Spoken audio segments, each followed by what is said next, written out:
Guys, almost 9 months na yung ating Honda Click. Eto na siguro yung tamang panahon para sasabihin sa inyo ang bago ka magpatuloy sa aking video, huwag kalimutang mag-like, comment, subscribe. Guys, bago tayo magpatuloy, na-upload na pala natin yung video natin na pumunta sa Vigan, Ilocos Sur. Baka pwede nyong bisitahin kapag natapos nyo tong video na ito. Alright? So, Honda Click 125. Ano nga ba yung mga na-encounter natin sa motor na ito?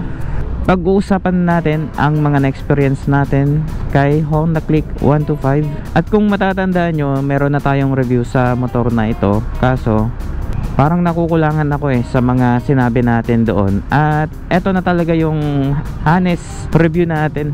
So ito, yung mga masasabi nating mga iba dito ay opinion lang natin. So wag nyo na namang mamasamain kasi it's my own opinion. So magkaiba naman tayo ng preference kung ano talaga yung para sa inyo. Pero para sa mga magkakaroon ng Honda Click, makinig kayong mabuti sa mga sasabihin natin. So si Honda Click 125 ay meron siyang presyo na 84,600 pesos. At nakuha natin siya via installment. Choice kasi natin na mag-installment kaysa mag-cash. Kasi kapag nag-cash tayo, medyo mabigat-bigat rin yung kanyang cash. So anyway, ano nga ba yung mga na-encounter natin good and bad dito sa motor na to? So unahin natin yung kanyang looks. So advantage ng Honda Click talaga yung may ganitong design. Kaya kung makikita nyo, very attractive tignan kapag ginagamit mo ito. So hindi lang kasi nababagay sa mga pang titos or pang lolos, pwede pa siguro. Kasi yung itsura kasi nito, dinesign siya na kapag sinakyan mo ay parang magiging bagets yung itsura mo. And kung mapapansin nyo, sa kanyang ilaw mayroon siyang full LED light. So high and low. And pagdating sa kanyang signal light, mayroon siyang LED type. Full LED na yung kanyang mga lights. So no worries na. Kahit sa daytime running, talagang maasahan at maasahan mo talaga yung mga LED lights niya. And pagdating sa kanyang digital panel ay advanced na rin. Kasi kung makikita nyo sa mga ibang scooter like MIUI ay naka-analog pa rin. So isa pa sa advantage ng motor na to yung kanyang panel. Kasi makikita mo na yung trip A, trip B. And dito kasi sa trip A, trip B, pwede mo nang makita yung distance ng natatakbo mo. Just in case lang na gusto mo siyang i-reset, pwedeng pwede. Ito kasi ginagamit natin to kadalasan kapag nagbabiyahe tayo galing ng Tuguegarao to Isabela, or kapag uwi tayo ng Cagayan. Kasi tinetest natin dyan yung kanyang fuel consumption. And para sa akin, magandang features yun yung nandito sa Honda Click. Kasi diba, halos lahat naman ng digital may ganyan trip A, trip B. Pero kapag analog kasi hindi mo marireset. So yung ginagawa mo dun kapag gusto mong sukatin yung natakbo ng motor mo, ay pwede mong picturean or ilagay mo sa note ng phone mo. So sa kanyang makina ay gumagamit siya ng 125cc displacement. Kaya kapag ginamit mo yung motor na to, nandun na rin yung power, nandun na rin yung top speed ng motor. Kasi kapag sinabi natin 125cc na displacement, nasa mid lang talaga yung takbo niya. Kaya niya naman tayong dalhin sa 114 kph nung stock pero ngayon kasi syempre palit tayo ng springs and flyball. So kinonsider ko kasi yung kanyang arangkada at gitna. So sa dulo meron naman, kaso sa top speed kasi nabawasan talaga. Yung kinoconsider kasi natin dito ay yung kanyang arangkada kasi nandito tayo sa city driving. And minsan namimiss natin yung ating only stock na sidings kasi doon nakakapag 114 km/h tayo. So dito kaya niya namang mag 100 km/h. Mabilis siyang makuha, kaso lang kapag top speed na kasi parang nahihirapan siyang tumaas ng 111 to 112 kph. Unlike dati na basic niya lang makuha ang 112 to 113. So partida may angkas pa ako dun Yung nagagawa lang kasi natin kapag ganito na nag-overtake tayo ay mabilis lang nating makuha yung RPM natin. And mamaya pag-uusapan natin yan. Ano pa ba yung mga nakita nating advantage dito sa motor na ito? So speaking of performance, so 'di ba meron siyang 125cc na engine. displacement. So sa kanyang makina, mararamdaman talaga natin yung pagka-smooth niya kapag ginagamit natin. Like ganito na tinotrottle natin siya. Almost lahat naman ng 125cc na motor ay smooth talaga kapag gagamitin natin. Except lang kapag medyo may kalakihan na talaga yung displacement, like 150cc pataas, hindi mo talaga maiiwasan yung vibration ng makina sa mga ganong cc. So kapag Honda Click 125, smooth lang yung kanyang makina. And kagandahan sa kanya, meron siyang silent start system. So 'di ba sa mga naka MIUI, Mio Salty, so gumagamit pa rin sila ng dynamo na start system. Ang maganda kasi dito, kapag nag-start ka, hindi mo talaga maririnig yung pag-start. Kapag nag-start ka sa kanya, parang alam mo yung kanta na kapag nag-pause ka tapos in-adjust mo sa gitna sa chorus. Ganun yung ganun kasi yung pag-start dito. So naramdaman mo na stable na yung idle. Kapag kauna kasi nag-start kayo dito, mataas talaga yung idle. Almost nasa 2000 RPM to 2.5 RPM siguro yung RPM nito kapag in-start mo siya. So, every start naman natin yon, mataas talaga yung idle. So tip ko lang, kapag nag-start kayo na tumaas yung idle, normal yon. Pero ito yung wag yung gagawin na yung mataas yung idle tapos iarangkada nyo siya. Wag nyong gagawin yon. Kasi parang isasacrifice nyo kasi yung yung tensioner or lahat ng internal parts ng engine nyo. Kasi kapag ginamit mo kasi mataas kagad yung RPM, inarangkada mo, syempre hindi pa ganun na lulubricate yung pinaka bearing ng engine mo or yung mga like sa piston, hindi pa dumadalo yung langis doon tapos inarangkada mo na kagad. Magkakaroon kasi ng problema. Kaya hanggat maaari, iwasan yung patakbuhin kapag naka-idle po siya. So wala kasi tayong area na pagpepestohan. Dito muna tayo sa bypass papuntang Carig. At normal lang talaga na malagitik talaga yung makina ng Honda, especially kapag galing kayo sa malayong biyahe. Na-encounter natin yan. And kapag nakapahinga naman na yung kanyang makina at gagamitin na natin, magiging okay na ulit, mawawala na yung kanyang lagitik. Pero hindi naman to the point talaga na parang tunog lato-lato yung tunog ng sinasabi ko. Yung yun bang lagitik lang na normal lang, yung hindi nakaka-apekto sa takbo ng motor. Kasi kapag lumagitik yung motor mo at nag-iba yung takbo niya, ibig sabihin may problema sa makina. Ay, sa wakas nakarating din tayo dito. Ito kasi yung gusto nating place, kasi dito hindi ganon kaingay yung paligid kapag nagbibideo tayo. Ito, para medyo fresh yung hangin. Buti na lang meron tayong nahanap na place na ganito. Kasi medyo kasi dito medyo tahimik, mangilan-ilan lang yung mga dumadaan. Nagdagdag na rin pala tayo ng mga accessories sa kanya. So kung napanood nyo yung vlog natin sa pag-install ng ilaw, busina, ito yung mga inuna nating in-upgrade sa kanya. Kasi madalas sa mga motor, ito talaga yung mga na-encounter nilang issue sa shock. Madalas magtagas kapag nagtagal. So para ma-prevent natin yan, gumamit pala tayo dito ng shock cover ng Honda Click 160 tong nilagay natin para medyo sakop niya hanggang baba. And dito kasi kapag yung bibilihin kasi natin na pang MIUI, medyo bitin siya, kaya yan yung kinuha natin. Pero ngayon madami na kayong makikitang ganyan na shock cover sa TikTok, sa Shopee. Pwede kong ilagay sa description para meron kayong pagpipilian. And aside dito, naglagay na din tayo ng extension fender. So ito yung nilagay natin. So ito yung napili ko kasi maganda yung pagkakagawa sa kanya. And kapag dinadaan talaga natin ito sa putik or sa basang daan, makikita nyo talaga na hindi naaabot yung pinakababa. Ayan o. And napoprotektahan niya rin yung pinaka engine natin, kasi dito na part open talaga to. So ginawa talaga ni Honda na maging open ito para makahinga yung makina, kasi dito na part ay naka-close lahat yan. Isa lang naman yung disadvantage kapag maglagay kayo ng ganitong extension fender. Ito yung dito sa may tornilyo ng tambutso nyo. Kadalasan kasi lumuluwag to pero ilang beses na rin lumuwag sa akin to. Lagi kong hinihigpitan, especially pagka galing tayo sa malayong biyahe. Talagang lumuluwag kasi nagva-vibrate. Pero lagi ko na lang siyang hinihigpitan. Balak ko na ngang lagyan ng thread locker to pero Ang problema ko kasi kapag naglagay ako ng thread locker, baka mahirap ko na tong tanggalin, kaya hinayaan ko lang na ganyan. Kung mapapansin nyo, madumi talaga to kasi sinadya ko na ipakita sa inyo yung pinaka putik na tumatalsik dito. Ito pa kasi yung isa na iniwasan natin, yung putik na manggagaling dito sa kanyang gulong na itatalsik niya dito sa kanyang radiator.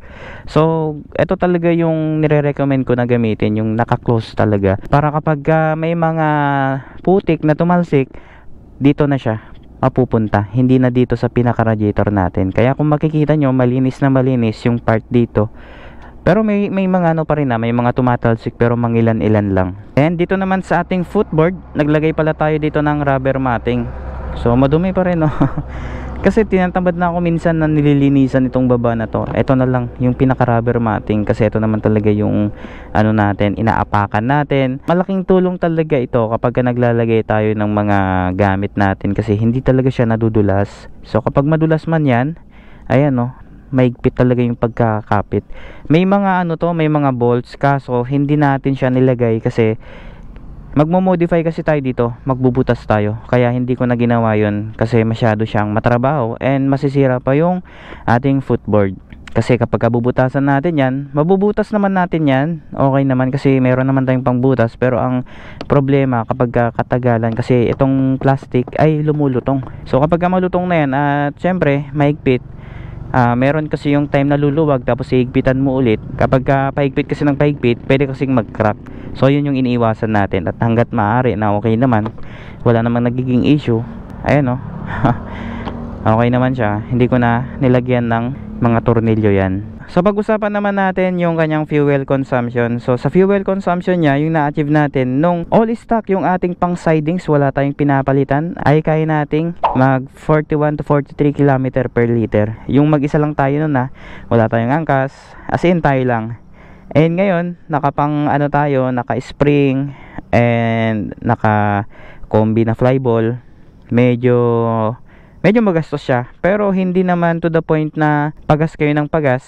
Ang may papayo ko sa inyo, kapag nagpalit kayo ng flyball and springs, pag-isipan nyo muna ng mabuti. Kasi sa akin, sinacrifice ko kasi yung arangkada and gitna.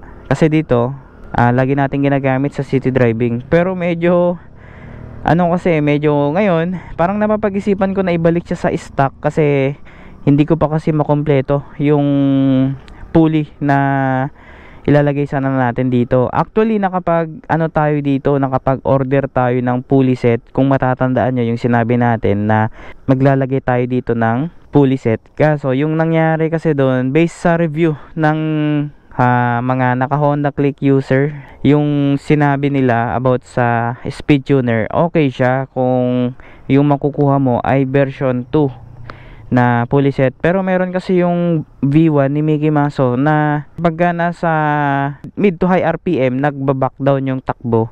So ganun kadalasan yung mga na-encounter natin na sinasabi nila sa group ng Honda Click, and ganun na rin yung mga naka-experience sa mga na-review natin sa YouTube. So yun, kinancel order natin yun, at naghahanap ako ngayon ng speed tuner na version 2. Yun daw kasi is hindi na yata ginalaw yung pinaka rampa ng bola. Bali yung ginawa doon, yung pinaka drive face, yun na lang yung parang kinalkal nila, ni redegree nila. Hindi ko lang sure kung 13.5 o 13.8 yung degree niya. So check ko pa kung ano yung magandang ilalagay natin. Kung hindi natin mahanap yung pulley set na yon, yung version 2 ni Mickey Maso sa Shopee, ay siguro maghanap na tayo ng ibang pamalit natin. For the meantime, yung ilalagay ko muna dito ay yung kanyang bell, kasi kadalasan talaga sa mga matic na motor, hindi mo talaga maiwasan yung dragging issue. So kakapalinis lang natin ng 3,000 odo. So ngayon, check natin yung kanyang odo kung ilan na ba. So nasa 3,900 odo na siya. So almost 900 kilometer na yung natatakbo natin. And yun yung parang balak ko na gawin, ay ibalik yung stock spring at flyball, and mag-install tayo ng groove bell. Yun yung plan B ko, kasi yung plan A ko talaga ilalagay lang yung yung groove bell, and the rest hayaan ko muna. Pero titignan natin kung ano yung magandang solusyon, kasi syempre kapag naka-spring ka na, kasi medyo slight na lang yung dragging niya. So kapag nag-install tayo ng bell sa kanya, siguro mawawala na yon yung talagang pinaka-dragging niya. Check natin kung ganun talaga yung performance niya. Pabalik ko na lang yung stock na flyball at saka na lang tayo maglalagay ng pulley sa kanya, para naman mapag-ipunan natin, kasi hindi mo kasi ma-maintain yung performance ng motor mo kapag flyball and spring lang. Siguro magbabago, slight lang, and hindi siya makakakuha ng top speed. So tayo kasi gusto natin dito na palakasin yung arangkada and top speed niya. And siguro soon ma-update ko naman kayo kung ano yung mga ilalagay natin dito sa motor natin. Napahaba yung sinabi natin dito sa ating panggilid. So anyway, para naman maging aware kayo, so kung isa-sacrifice nyo talaga yung arangkada, ang mapapayo ko sa inyo, kung stock na straight 15, wala kayong pinalitan, pwede kayo magbaba ng straight 13. Huwag na kayo magpalit ng center and clutch spring. Yun lang, bola lang yung papalitan nyo para hindi masyadong mabigat sa bulsa. And ito, gusto ko lang kasing matry, matesting kung ano nga ba yung performance ng naka-spring and mababa yung flyball. So anyway, nabibigyan niya naman tayo ng magandang performance in terms of overtaking. Kapag nagmamadali tayo, gusto nating bumirit kaagad, binibigay niya naman talaga yun. So yun din yung isa na kino-consider ko. Next na tayo, kasi na talaga makaget over dito. So maglalaan na lang tayo ng oras natin para sasabihin sa inyo yung mga na-encounter pa natin dito sa ating panggilid. So anyway, balik tayo sa ating Honda Click. So sa kanyang harapan, so dito na part, maganda yung ginawa ni Honda dito, kasi dun sa pinakaloob ng kanyang headlight, kapag tinanggal mo kasi to buo, and dito kasi sa pinakaloob niya, makikita kasi natin dyan, may talagang sinadya si Honda na paglagyan ng bracket para sa mini driving light. Kaya kung mapapansin nyo dito sa ating ilaw, walang sabit yan. Ganon din sa isa. Ayan o. Yung ilaw niya nakadirekta sa daan, kung baga nakafocus, hindi siya kalat, hindi naman masyadong tutok, kung baga naka-standard talaga. Hindi mataas, hindi mababa, nandun lang talaga sa mid. Kahit na naka-high tayo, may mga nakakasalubong tayo, kahit naka-high tayo hindi kasi nakakasulo yung ganitong position niya, kasi dito na part medyo natatakpan siya dito. Parang yung bato ng ilaw niya, parang dito pa lang natatamaan niya na. Kaya kapag nasa daan mismo, instead na medyo pataas sana yung ilaw niya, parang gumaganyan siya. And yung ating busina, nakalagay nga pala dito sa harapan natin. Yun yung ating piyaya na loud horn. So ito paparinig ko sa inyo para marinig nyo din. At sa mga gustong magpakabit ng ganitong busina, ay alam nyo na kung ano yung tunog nya. Yun yung tunog nya. Ito naman yung ating stock. Diba? Parang wala kayong naririnig. Pero kapag ka naka loud horn, lakas. Dito ko nilagay yung switch ko, dyan na part. So pwede nyo ring tularan yan. Pwede nyo ilagay yung switch nyo dyan, para kapag magkaroon man ng aberya yung busina nyo, meron pa kayong gagamitin na isa. Dito naman tayo sa kanyang brake. So alam naman natin, si Honda Click ay naka CBS, naka combi brake system, naka disc brake sa harap, and dito sa likod ay naka drum brake. Ayan ito yung advantage kasi ng combi brake. So di ba kadalasan kapag gumagamit tayo ng motor, so sasabihin ko lang hindi lahat ng brakes ng motor ay pare-parehas, kasi based sa gamit nating motor, yung ating KTM Duke, pagka ganong mga cc na malalaking motor, especially yung mga nasa tangke ng gasolina ay nasa harapan, parang magiging baliktad yung braking ratio mo. So instead na magiging 70-30 yung likod, ay magiging 70 yung harap, magiging 30%. Iba sa mga motor na may tangke sa harapan at may makina sa harapan. So baliktad. So nagiging 70 yung harapan, nagiging 30% yung likod. So sasabihin ko sa inyo kung bakit. Ito yung nakita natin na dahilan kung bakit ganun yung braking system ni Honda Click. So 'di ba kadalasan sinasabi nila na 70% is nanggagaling sa harapan. Ayan, no. 70%, 30% lang yung nanggagaling sa likod. Pero kapag scooter yung motor mo, baliktad. Yung 70% manggagaling sa likod and yung 30% ay manggagaling sa harapan. Tignan nyo yung ginawa ni Honda dito.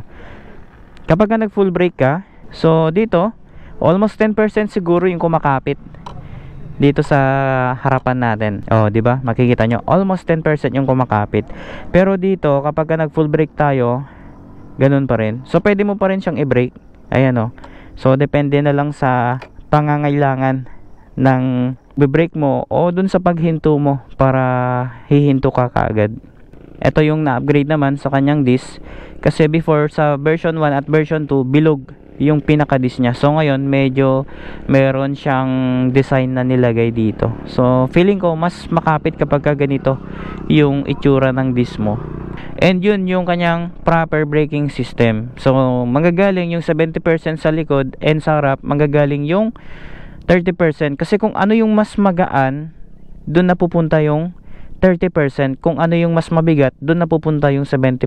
Kasi hindi ka talaga maihinto ng brake mo kapag ito yung gagawin nating 70%. Kasi kapag 70% dito tapos mabigat doon sa likod, mapupunta kasi yung yung force na tinatapon ng likod mapupunta sa harapan. Ang tendency nun, pwede kayong mabaliktad o pwede kayong madisgrasya.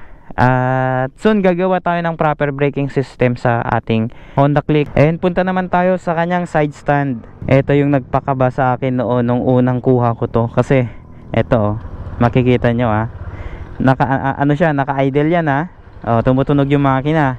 Once kasi na binaba natin yung ating side stand, mamamatay yung makina.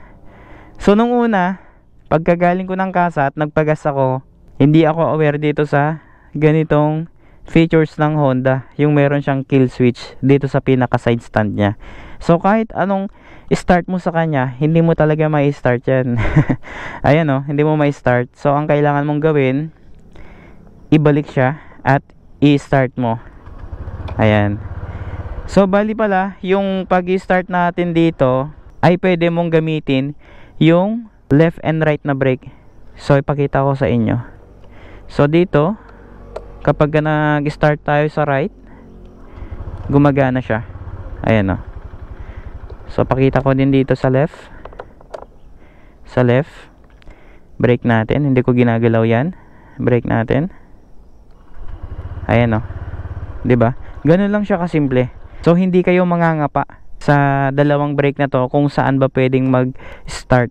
Kasi nakapag-test tayo ng PCX and Honda ADV.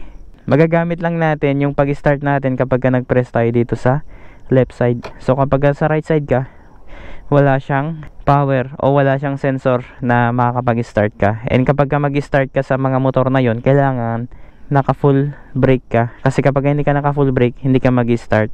And last, eto yung kanyang U-box. So sa kanyang U-box, medyo may kalakihan din to. So papakita ko sa inyo. So ganyan siya kalaki at malalim to. Ito yung pinaglalagyan natin ng mga gamit natin kapag nagbibiyahe tayo. So madalas kasi kapag nagbibiyahe tayo, kailangan natin ng storage. Kasi kapag backpack yung gagamitin natin, masakit sa likod. And ito yung kanyang fuel tank. So sa fuel tank niya, meron siyang 5.5 liters. And sa 5.5 liters na to, kapag ginagamit natin siya sa trabaho, kaya namang magtagal ng 2 linggo. So habang patagal yung click natin, parang wala akong nakikitang hindi maganda sa kanya. Kasi nung una, madami talaga tayong feedback about dito sa motor na to. Kaso parang nanibago nung nagtagal, kasi yung mga iba nagiging normal na sa atin. Siguro nag-adjust lang tayo sa motor na ito, kasi before yung ating gamit na TVS DAS ay naging komportable tayo sa kanya. So ganun pala, kapag gagamit ka ng bagong motor na hindi ka pa sanay masyado, magkakaroon ka talaga ng ibang pagtingin sa kanya. Ito lang talaga yung isa sa concern ko. Ito yung kanyang bulsa. So dito kasi na part, ang hirap ko maglagay ng cellphone dito kasi malaki kasi yung kamay ko. So yung height natin, para meron kayong basehan, ay nasa 5'8 tayo. And kapag isuksok natin yung kamay natin dito, ayan no, medyo mahirapan siya. Kailangan talaga natin diskartehan para mabunot natin o makuha natin yung cellphone na nilagay natin. Minsan naglalagay din tayo ng coins dyan, and dun sa pinakababa niya naman may butas dyan, kaya kapag napasukan ng tubig hindi siya mapupuno. And nandito yung kanyang charging port. So nagtry ako dito mag-charge ng cellphone, okay naman siya. Pero kapag gagamitin mo siya na fast charging, hindi ko siya marirecommend kasi matagal siyang mag-charge. And yun lang naman yung mga positive and negative feedback natin. Isa lang yung hindi ko na gustuhan sa kanya, etong side pocket niya, kasi masyadong maliit. Pati ito, yung nandito, wala din akong nilalagay dito na ano, kasi medyo ano lang kasi siya, hindi siya ganun kalalim. Unlike dito na malalim nga pero masikip naman. Ito naman maano siya, tawag dito, masyadong maluwang pero hindi siya ganun kalalim. So anyway, malaki naman yung kanyang storage box, kaya no worry na yan. Kayang-kaya na i-manage ng ating U-Box. So sana nabigyan ko kayo ng magandang review sa ating Honda Click, and pagpapatuloy pa naman natin yung ating mga pag-upgrade sa kanya. So hinay-hinay lang muna sa ngayon kasi syempre galing kasi kami ng Bigan. Medyo malaki din yung nagastos namin doon, at abangan nyo na lang sa susunod na video natin yung mga ibang video pa natin. Alright?